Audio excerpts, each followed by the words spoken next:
Mais uma vez, graça e paz do Senhor Jesus a todos.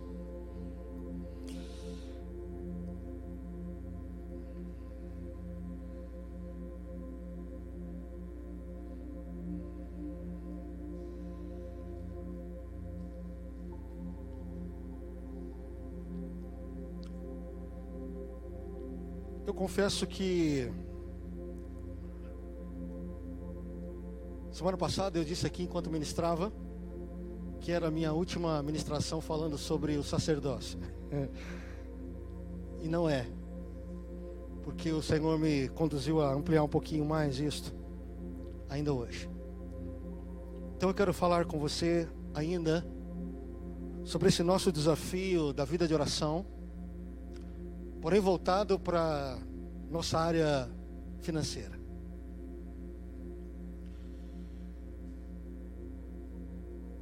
Quanto de minha vida de oração tem relação com as minhas necessidades terrenas? Eu fui levado a pensar sobre isso. A minha oração, ela é capaz de interferir em minhas finanças, ou minhas finanças interferem em minha vida de oração? Acredito em oração que me permite experimentar uma vida financeira suprida, próspera, abastada. Eu disse que um dos desafios da vida de um sacerdote no passado era viver de doações que eram dadas pelo povo. Ele não tinha possessão alguma. Ele não era dono de terra alguma. O seu trabalho tinha a ver com questões do templo, e a única coisa que ele poderia dizer da qual possuía era o próprio Deus. Imagine que herança ele deixaria para os seus filhos. Os sacerdotes tornaram-se exclusivos de Deus, mesmo em meio ao povo.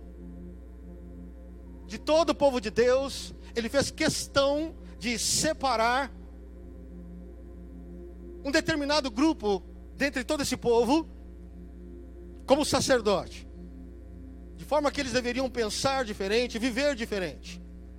E então eles sabiam que a sua maior herança era a possibilidade de assumir uma condição muito importante, séria e de grande privilégio. Era servir a Deus. E isto era algo inestimável, ou seja, de extremo valor, ou melhor dizendo, de um valor inalcançável. Como disse na semana passada, reiterando, ainda somos chamados de sacerdotes no Novo Testamento. Mas em que condição então nós ainda o somos?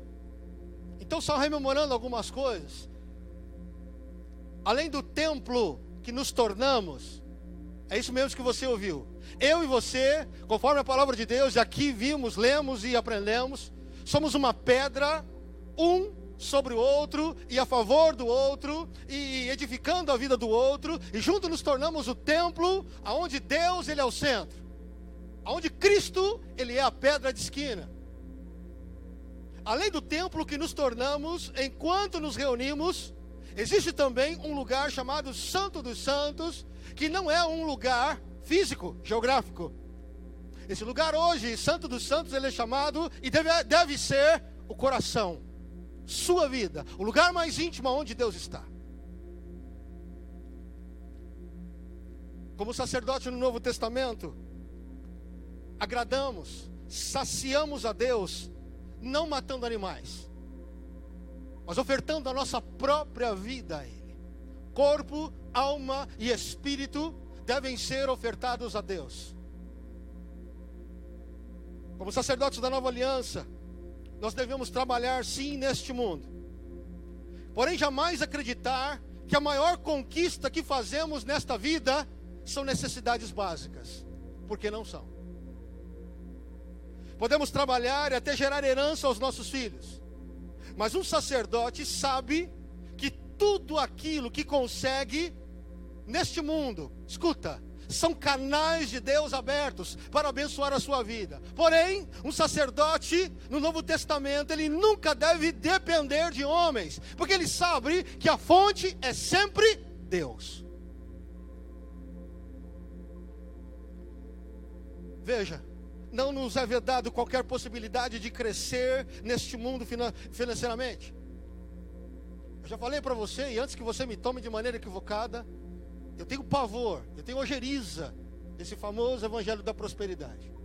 Então não me tome por esse caminho. Mas a Bíblia nos ensina que podemos ganhar, herdar, lucrar, gerar patrimônio, podemos enriquecer, porém, nunca, jamais permitindo que os bens terrenos assumam maior valor que o próprio Deus em nossa vida. Muito embora vivamos nesta terra e usamos os recursos que ela nos propõe, o nosso senso de valor, ele não é deste mundo. A nossa medida, nosso senso de valor, ele é de cunho espiritual. Tem a ver com questões que vão além desta vida terrena, física. Portanto, quando se trata de viver e dar sentido à nossa vida nesta terra, precisa ser o sentido e a visão de um sacerdote. Ou seja, completamente espiritual. O nosso sentido de vida e bem-estar, escuta, vem de Deus. E os princípios divinos descritos nas Escrituras são a base para construirmos a nossa vida também financeiramente. Se isto não se tornar uma verdade para nós, então também não será verdade que somos um povo exclusivo de Deus. Aliás, este é um tema, um assunto que tem o poder, que tem um grande poder de querer dividir o trono com o Todo-Poderoso. Quando Deus disse que eu e você somos exclusividade dele. Está aqui ainda? É. Ou somos todo de Deus, ou ainda não experimentamos o que é ser um povo exclusivo. Eu quero falar sobre 3 aspectos quando se trata de oração voltada a finanças. E que para um sacerdote sobre esta terra faz toda a diferença. Primeiro texto que eu quero que você abra está em Lucas capítulo 11. Lucas.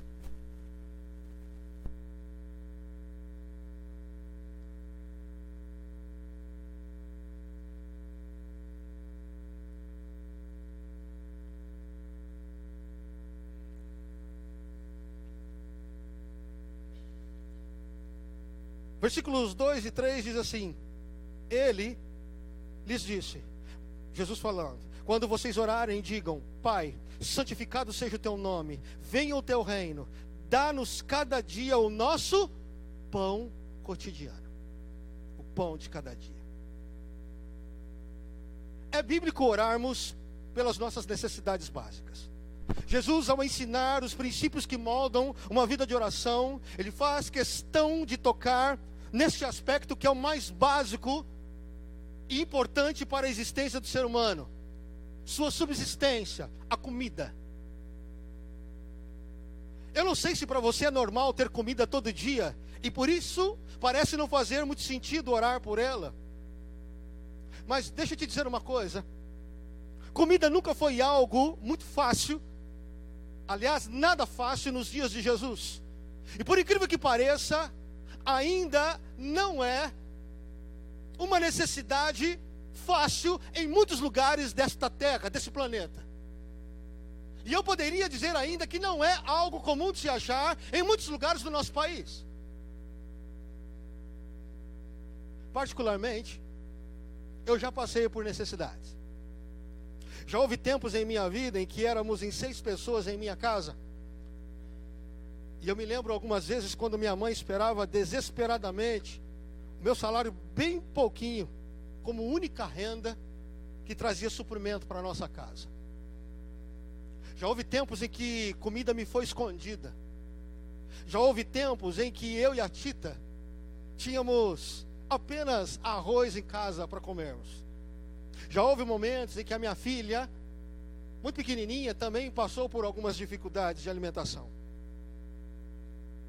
Tempos atrás, alguns meses atrás, a pastora Roseli esposa do pastor Homerinho aqui, esteve num projeto missionário no sertão da Bahia. E lá ela disse que conviveu com uma família que tinha o mínimo do mínimo. Comeu com eles e percebeu a dificuldade de um povo que não tem o que comer. E eu soube que assim que ela voltou, quando ela foi fazer compra, ela não conseguiu. Começou a chorar no supermercado, porque começou a lembrar da generosidade, da liberdade que Deus tem dado a ela, enquanto tem tanta gente ainda passando por tanta necessidade.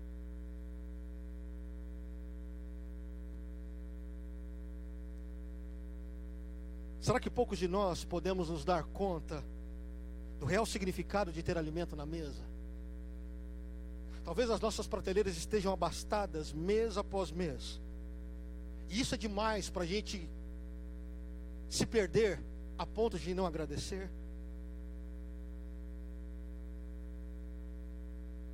A razão para agradecer a comida que está comendo?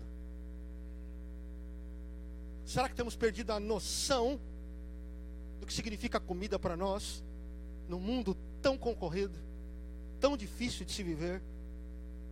Será que a gente tem entendido que a comida que chega à nossa mesa é fruto de um Deus que é a fonte de tudo? Por que a gente não agradece mais? Será que é porque temos muito? Está sobejando? Está até desperdiçando? Eu acredito piamente que nós podemos pagar um preço delicado por não mantermos a nossa provisão, o nosso sustento debaixo de gratidão na presença de Deus. A falta de entrar na presença de Deus e nos mantermos conscientes sobre a provisão divina, escuta, pode nos levar a perdas. Então eu te estimulo aqui esta noite. Ore, agradeça a Deus pela provisão que Ele lhe tem dado todo santo dia. Tempos atrás, eu estava conversando com um conhecido em São Paulo, e ela me disse do processo em que Deus a levou para alcançar uma porta de emprego muito desejada, muito cobiçada, por ser uma porta muito boa. Ele já estava passando por um grande momento de grande instabilidade profissional, e por conta disso, óbvio, financeiro, desgastado já com essa situação. Após muita oração, busca ao Senhor, muito quebrantamento, Deus lhe foi favorável. Ele abriu uma porta de emprego, uma empresa de renome, uma multinacional, como vendedor.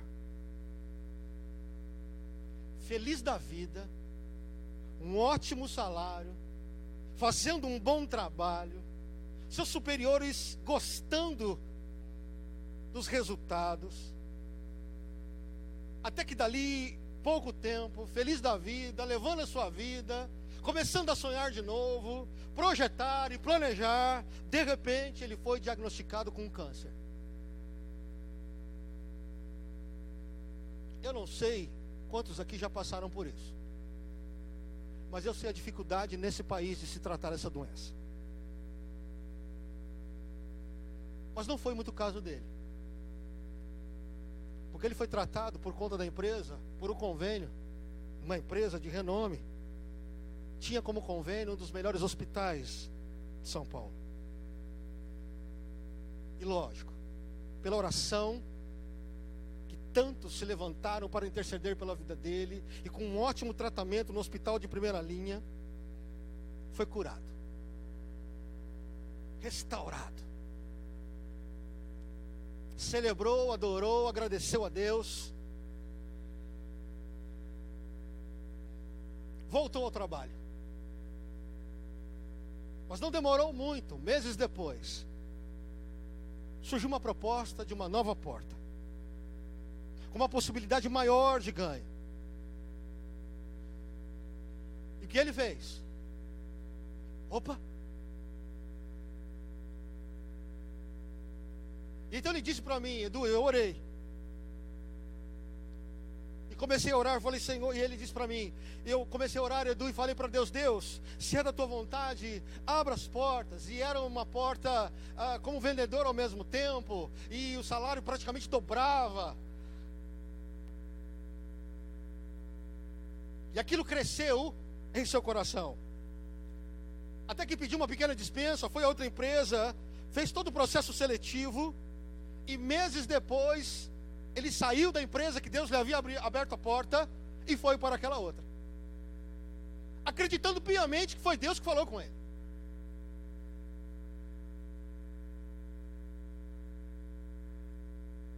Dois meses depois, a empresa onde ele estava, nova agora, fechou as portas.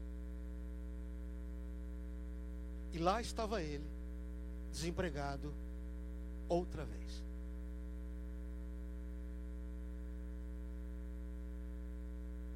Então eu lhe perguntei: você orou mesmo? E ele, muito sincero para mim, diz assim: eu orei, Edu,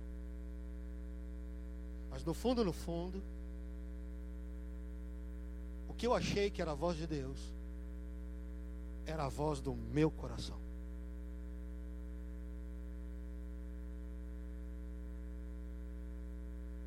Eu falei: depois de tudo que você experimentou pela porta que Deus te deu?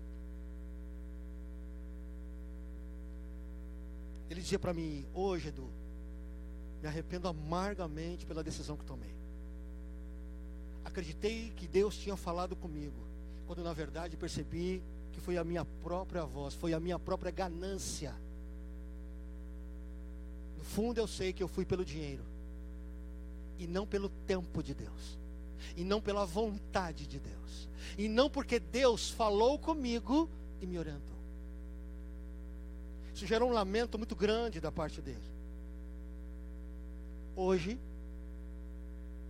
ele está num trabalho da qual não tem qualquer segurança, precisa trabalhar o dobro do que trabalhava para conseguir levar o mínimo para casa. E ele disse para mim: eu luto para não murmurar todo dia, choro na presença de Deus, porque ele aprendeu uma lição: nunca feche a porta que Deus te abriu.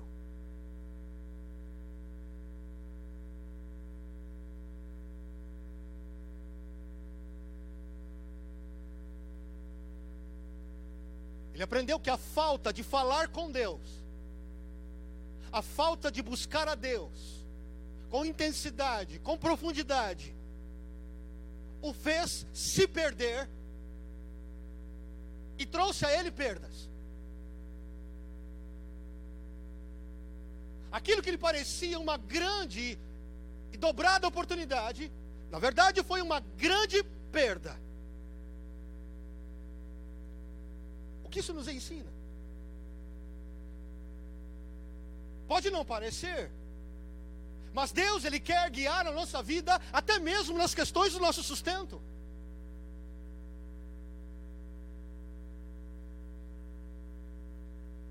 Deus quer que eu e você o busquemos em questões da qual eu, na verdade, posso entender como é trivial, comum no meu dia a dia, mas eu quero te dizer que Deus está lá com você em todo o tempo, querendo ser bênção sobre a tua vida.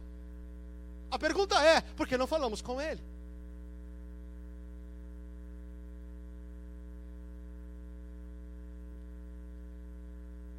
Enquanto falamos com o Senhor, enquanto conversamos com Deus, enquanto falamos com Ele e Ele fala conosco, podemos ter revelações importantíssimas.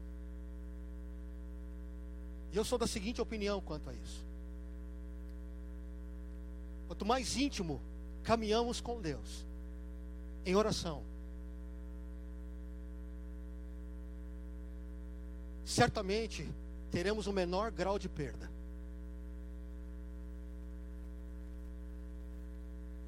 Conversar com Deus, agradecer ao Senhor, chamar Deus para ser celebrado, lembrado, rememorado no nosso prato de comida, todo santo dia, faz toda a diferença.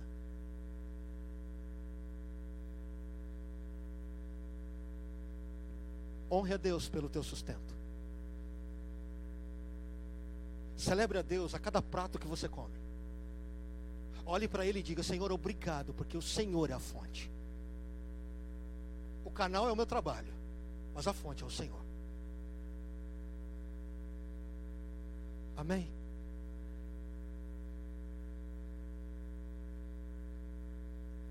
Conversar com Deus, agradecer ao Senhor pelo sustento, honrar a Deus por sua provisão, pode nos poupar de lamentos. E eu creio nisso. Amém? Segunda coisa, a libertação para nós. Abra sua Bíblia no livro de Tiago, capítulo 4, de 1 a 3. Tiago 4.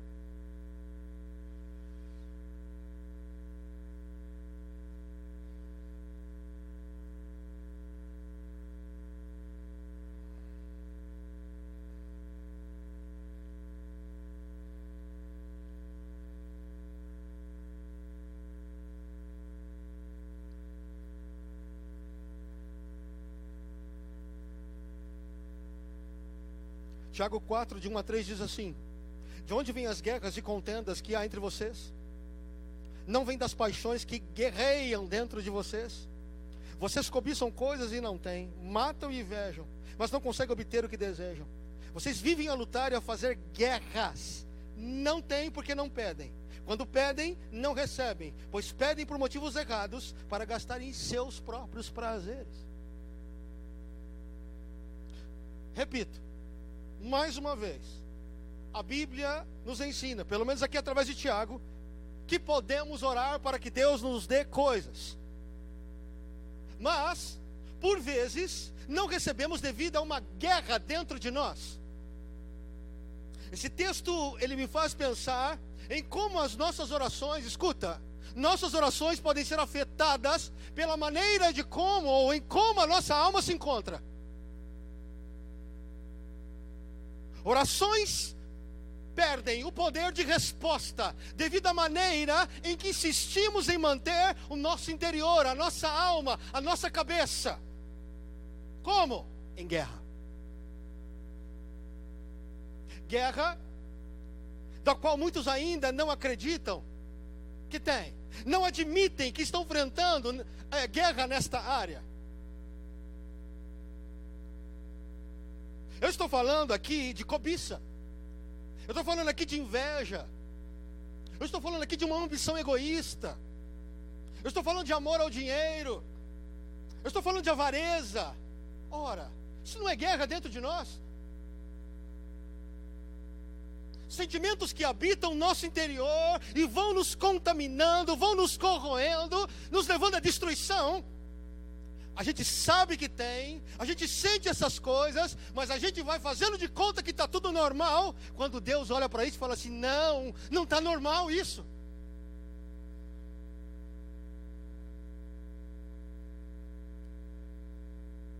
A minha caminhada com pessoas, e olhando para a minha própria vida, me tem feito aprender algo sobre isso. Escuta. Uma pessoa, ela vai sofrer mais ou menos, dependendo do que ela é capaz de admitir. Se ela não admite que tem um problema, e nesse caso, tem uma guerra, o seu caminho de restauração, ele é longo e dolorido.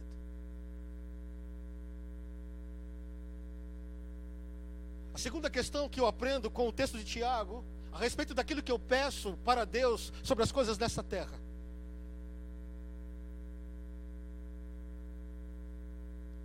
é que quando a gente consegue admitir que temos uma guerra, então o nosso desafio logo em seguida é entender que a gente não pode vencer isso sozinho. Pergunto de novo, não é para responder, é para pensar. Estamos em guerra?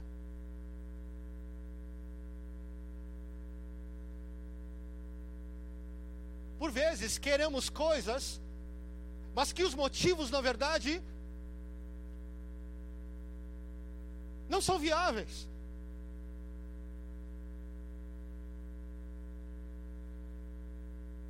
Quantas vezes eu quero ter algo muito mais preocupado com o ter do que o ser? Quantas vezes, eu estou falando de guerra aqui dentro do coração. Quantas vezes eu desejo ter, mas eu quero ter por desejo, não é necessidade. Eu estou falando de uma guerra de que quando ter é uma questão de cobiça. Eu quero mostrar, eu quero ostentar. É só para isso que eu quero ter. Guerra é aquela situação em que a palavra de Deus me ensina que eu preciso ofertar e dizimar e abençoar pessoas. E isso é uma dificuldade tão grande para nós, mas a gente não tem nenhuma dificuldade em gastar com supérfluo. Isso é guerra.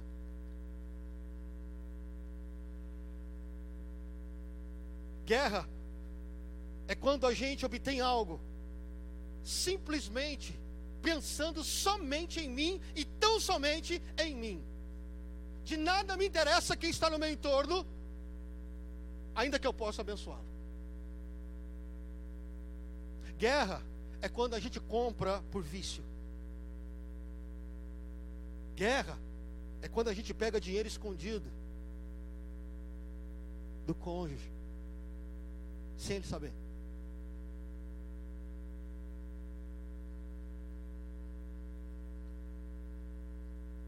Você está aqui ainda?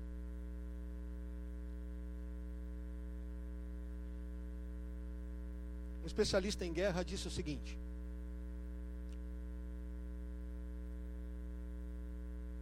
passe para mim, por gentileza.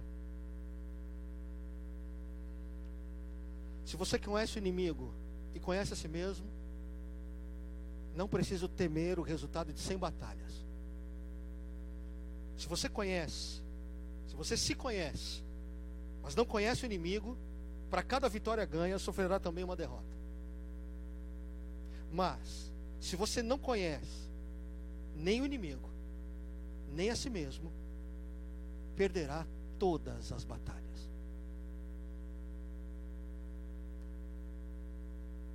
Pergunto para pensar: faz sentido para você?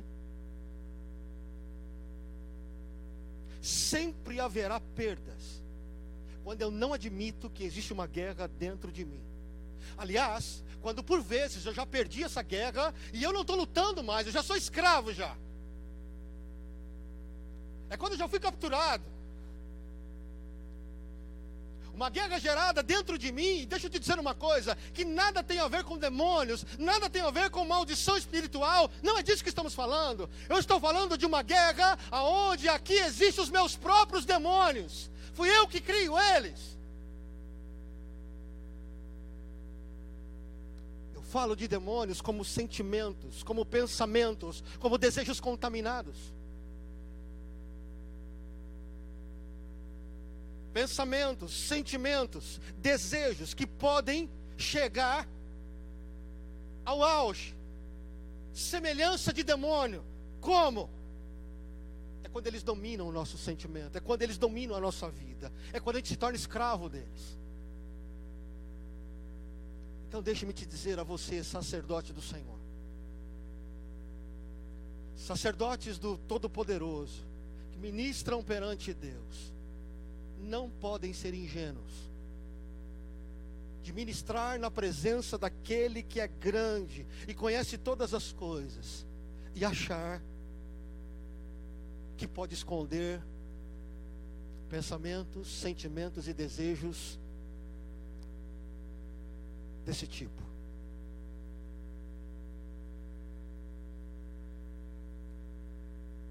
O conselho que eu quero dar para você através da palavra de Deus esta noite é de que eu e você não vencemos esta guerra sozinhos.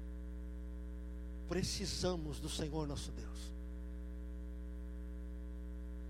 Só Ele tem o poder de quebrar cadeias, essas forças no sentimento, no pensamento e no desejo. Você e eu fomos constituídos sacerdotes, mas não para vivermos como escravos, não para viver encarcerado, não para viver dependente dos sentimentos.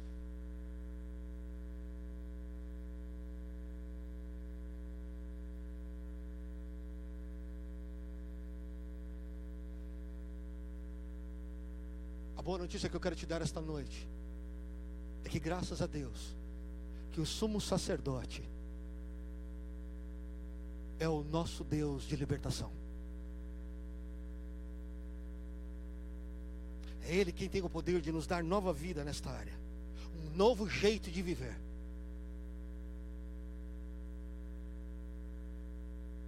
Sacerdotes do Senhor sobre esta terra, escuta, são tomados pela sensação, pela convicção de que a única porção dele é Jesus. A única. Amém? E por último, sobre cura nesta área. Filipenses capítulo 4. Filipenses 4.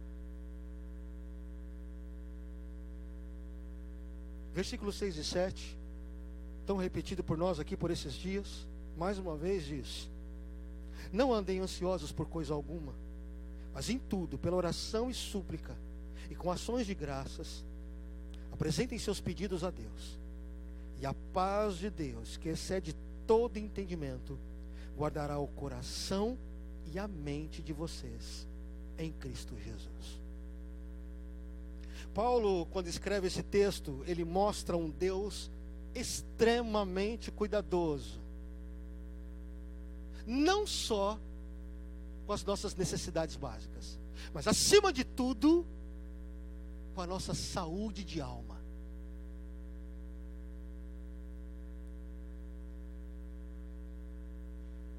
Um Deus que está preocupado com a nossa maneira de lidar com aquilo que precisamos, enquanto estamos buscando os nossos alvos e objetivos.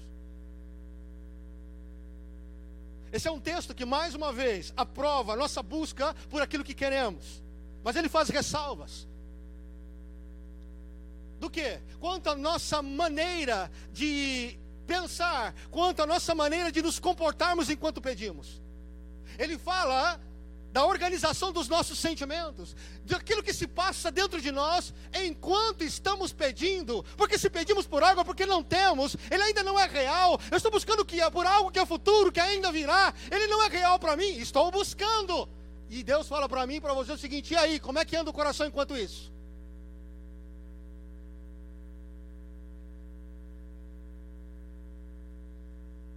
Ele é direto e diz o seguinte: como é que está a sua ansiedade enquanto você está buscando por algo que ainda não apareceu?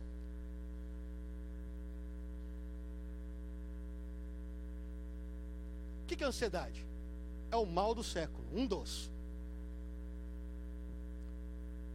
Associação Brasileira de Psiquiatria diz que ansiedade é quando nos preocupamos com algo que pode vir a acontecer. E então nós tomamos uma série de medidas para resolver previamente aquela situação. É um mecanismo de antecipação dos aborrecimentos futuros.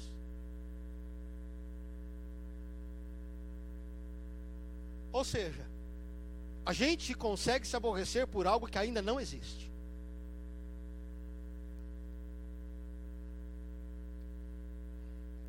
A gente consegue ficar aflito por coisas que ainda não são reais. A Bíblia diz para mim e para você o seguinte: olha, em vez de você se preocupar com as coisas, apenas ocupe-se com as coisas.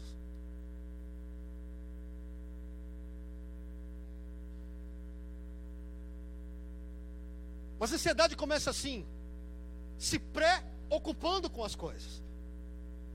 É um jeito de se antecipar. Quando eu sei que alguma coisa pode dar errado, então eu começo a sofrer. Por quê? Por excesso de futuro. É muita coisa que está lá na frente e eu não consigo dar conta. E eu já estou pensando e sofrendo antecipadamente. Então deixa eu te dizer uma coisa. Se a gente não fizer algo nesse momento,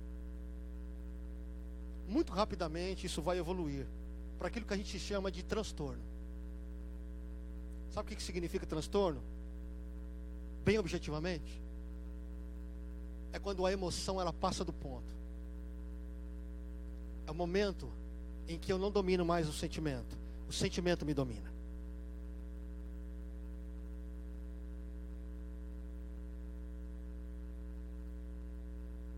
Tudo na vida começa a travar. Tarefas simples começam a se tornar coisas difíceis. Isso lesa, atrapalha a autonomia das pessoas, prejudica a realização de atividades muito simples. Sair de casa se torna um martírio. Entregar trabalhos corriqueiros torna-se missão quase impossível. Pessoas que não conseguem frequentar festas, por exemplo.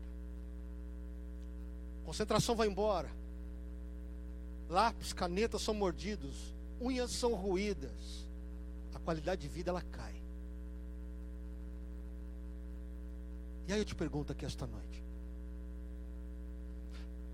a tua vida financeira tem contribuído para esse estilo de vida? Você anda muito preocupado com o que vem no futuro?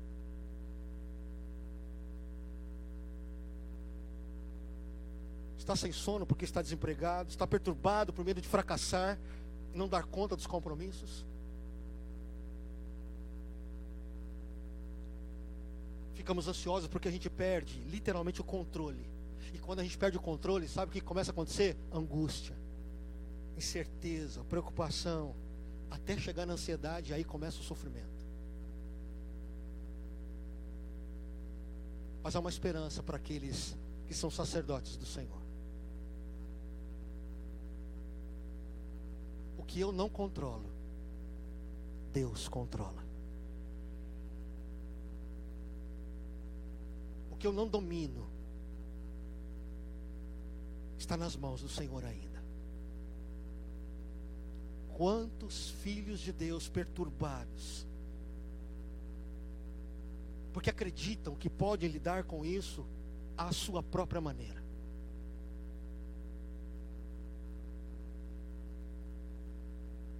Escute, Deus não nos condena, viu?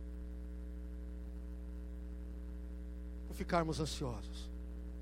Até porque Ele sabe das nossas deficiências. Ele conhece a nossa estrutura. Mas por outro lado, escuta, Ele não pode fazer nada se eu não estou disposto a ouvir o que Ele me diz. Então eu vou repetir para você, para mim, para nós esta noite: não andem ansiosos por coisa alguma. Quem está dizendo? É o Senhor. Mas em tudo, pela oração e súplica, e com gratidão, apresente os seus pedidos a Deus. E o que vai acontecer logo em seguida? Diz a palavra do Todo-Poderoso: e a paz de Deus, que vai além de toda compreensão humana, vai guardar o seu coração, vai cuidar da sua mente, dos teus sentimentos, para que você não se perca e se desequilibre.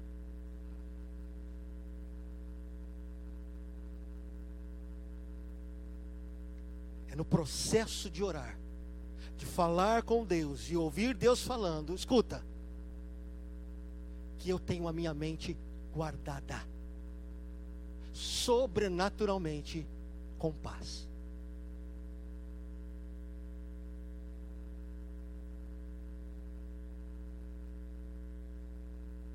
Amém? Amém? Eu concluo.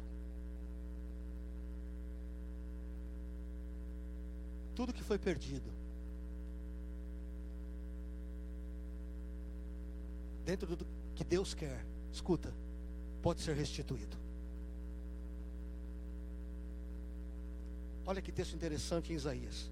Mas veja o triste papel que Israel está fazendo. Um povo saqueado e roubado, escravizado, jogado em prisões, escondido em cavernas, tornou-se presa, sem ninguém para resgatá-lo, tornou-se despojo, vergonha. E olha o que ele diz no final: e não tem ninguém que diga, restitua. Você está aqui ainda? por vezes, nos mantemos na perda. Escuta. Porque não somos capazes de dobrar o nosso joelho e dizer: Senhor, restitui, muda tudo isso. Deus não te criou, Deus não te fez, Ele não te constituiu sacerdote para que você viva em cavernas.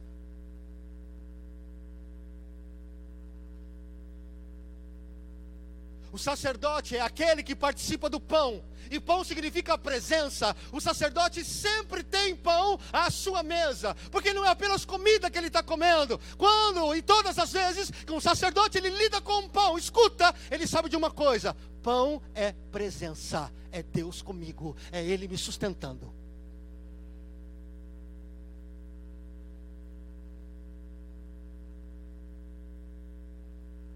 Abre a tua boca. Fale com Deus. Entra no teu quarto e diga: restitua, Senhor, por tua graça e misericórdia. Não aceite viver em cavernas. Não aceite viver em prisões.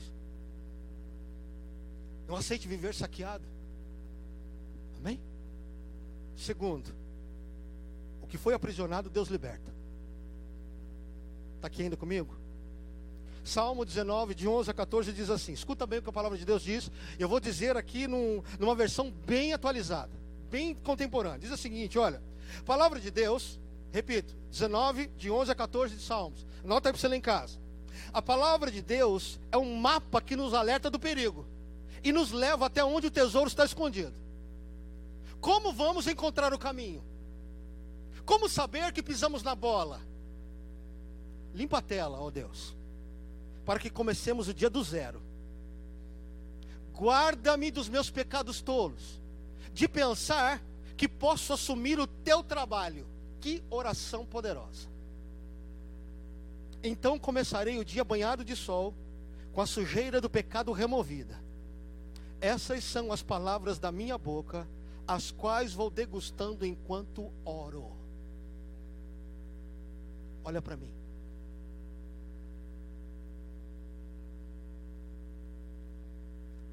Somos libertos para viver o melhor de Deus nessa terra. Escuta o que eu vou te dizer, baseado na palavra de Deus. Enquanto eu dobro o meu joelho, como diz o Senhor, no meu quarto, trancado, sozinho, falando com meu Deus, escuta. O salmista está dizendo para mim o seguinte: Senhor, não deixa eu pensar que eu posso fazer algo por mim mesmo. Me faz consciente de que quem pode fazer esse trabalho é só o Senhor. O único que tem o poder de entrar dentro do meu coração e apontar o meu pecado e dizer para mim: filho, olha aqui, ó, arranca isso daqui.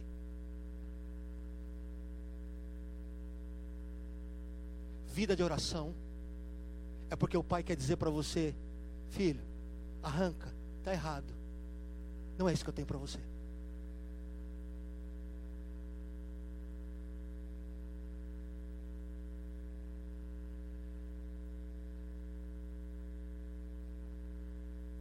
Está aqui ainda? Enfim, o que foi adoecido, Deus cura. Eu quero frisar para você o que já lemos. E a paz de Deus, Filipenses 4:7, que excede todo entendimento, guardará o coração e a mente de vocês em Cristo Jesus.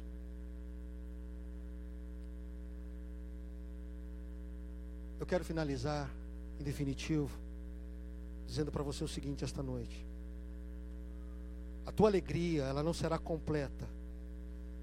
Olha para mim.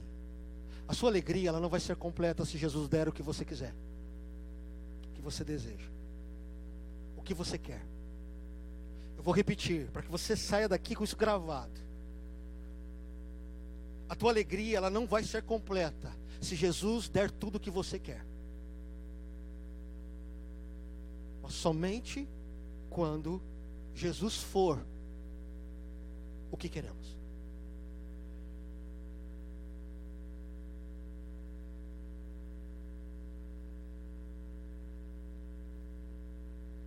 Amém? Fique de pé em nome do Senhor Jesus.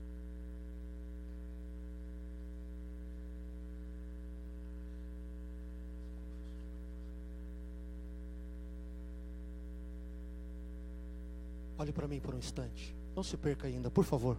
Olhe para mim.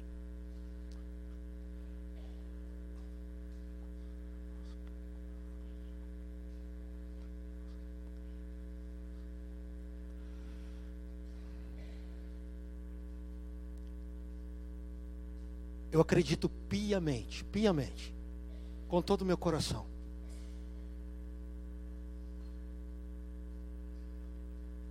que parte da nossa vida apertada, justa,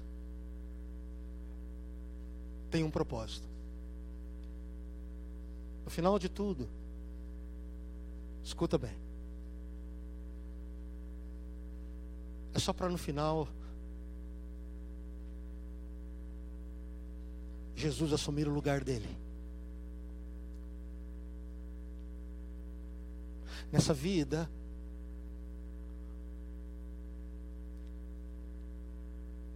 nós somos extremamente disputados por esse mundo. Há muita sedução neste mundo,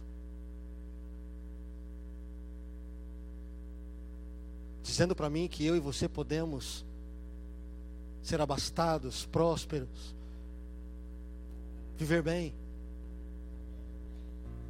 sem Jesus.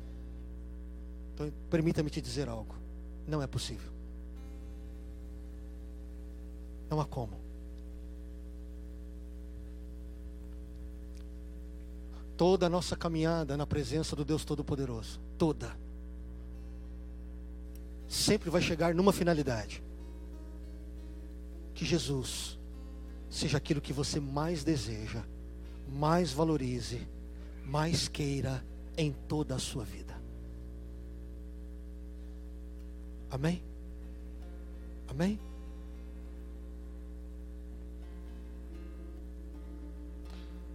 Eu quero pedir para você separar a tua oferta, o teu dízimo, as tuas primícias aqui neste lugar.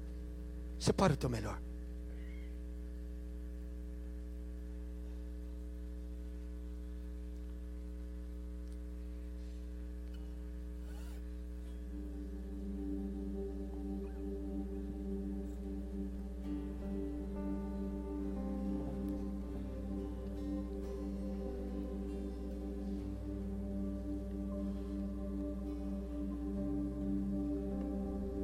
Está aí na sua mão?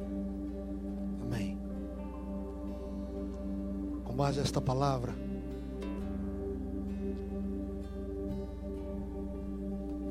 eu gostaria que você falasse com Deus no teu lugar. Fala com Ele agora. Pastor, eu não tenho nada hoje, não tem problema. Fale com Ele assim mesmo. Com base no que você ouviu aqui esta noite.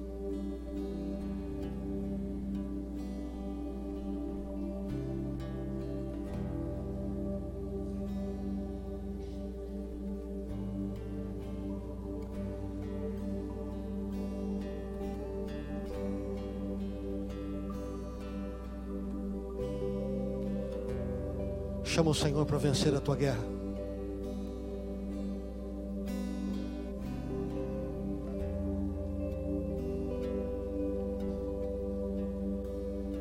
Chama o Senhor para te curar dessa ansiedade.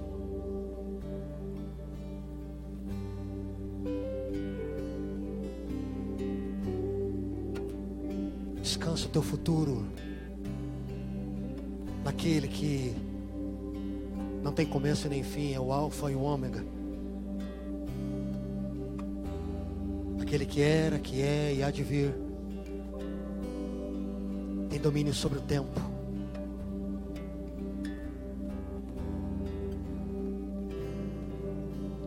Fale com o Senhor esta noite. Deus, tive tantas perdas, perdi tanto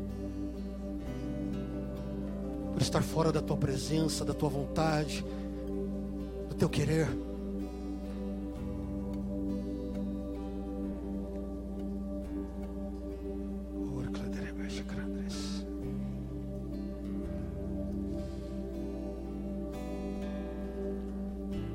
Pai, nós oramos aqui esta noite. Que a Tua palavra flua, trazendo clareza ao nosso coração.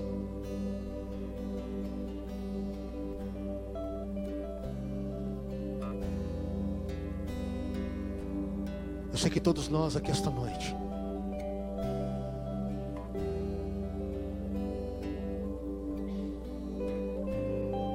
nos encaixamos em algum momento desta fala.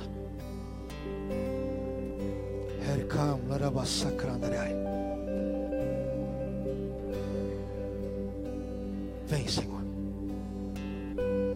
Vem, Pai.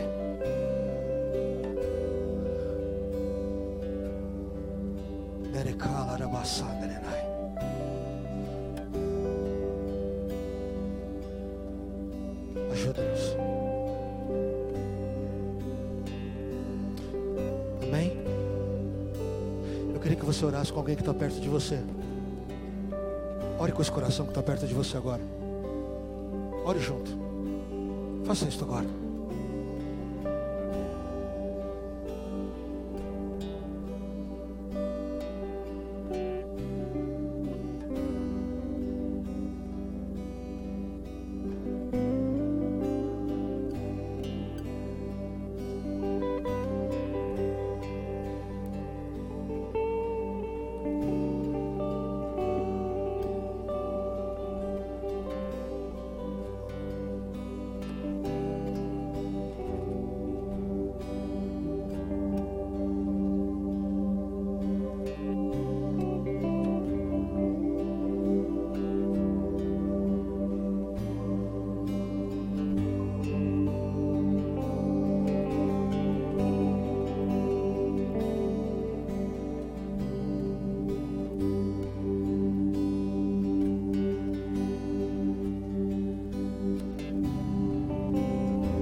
Amém? Deus quer mudar a tua história.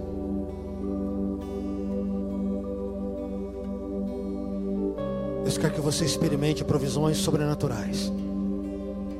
Deus te quer curado, liberto, guardado em paz, restituído, no nome santo de Jesus.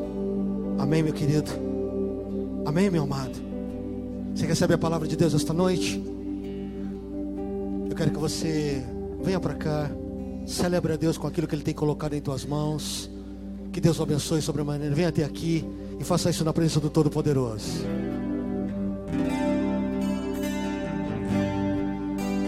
Tenha tudo, Senhor,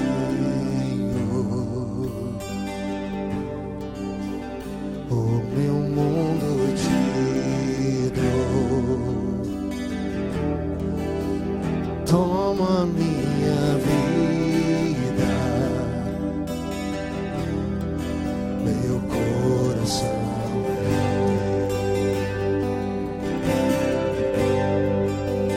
tenha tudo, Senhor,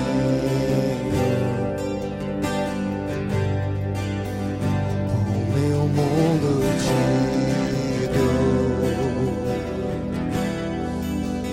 Toma minha vida, meu coração. Alegria, alegria encontrei, minhas coroas vidas entreguei aos pés de um rei que rendeu-se por mim. Ó paz, ó paz que quando quebrantado estou por tua infalível graça, posso erguer a voz e dizer: tenha tudo, Senhor, tenha tudo, Senhor. O meu mundo te dou, toma minha vida, meu coração, Deus, meu coração é teu. Tenha tudo, Senhor, o meu mundo te dou, toma minha vida, meu coração é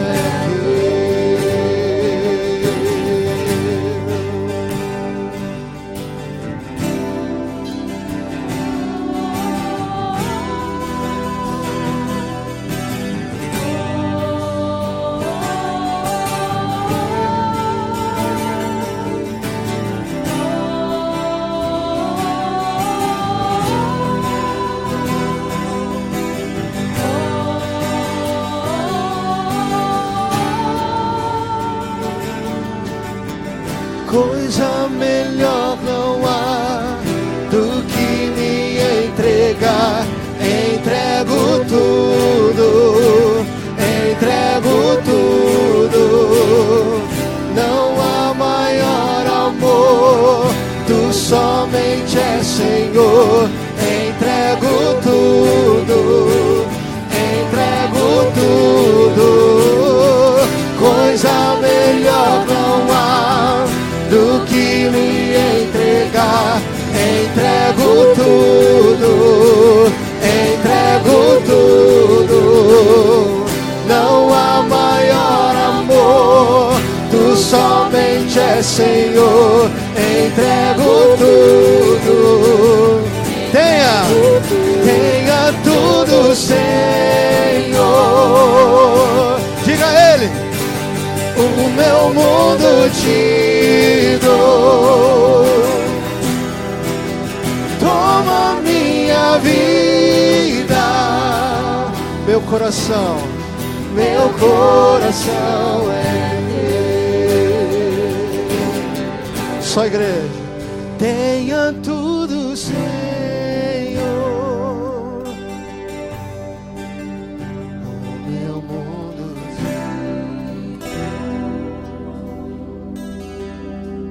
toma minha vida. Aleluia. Meu coração. Aplauda o Senhor e a sua palavra.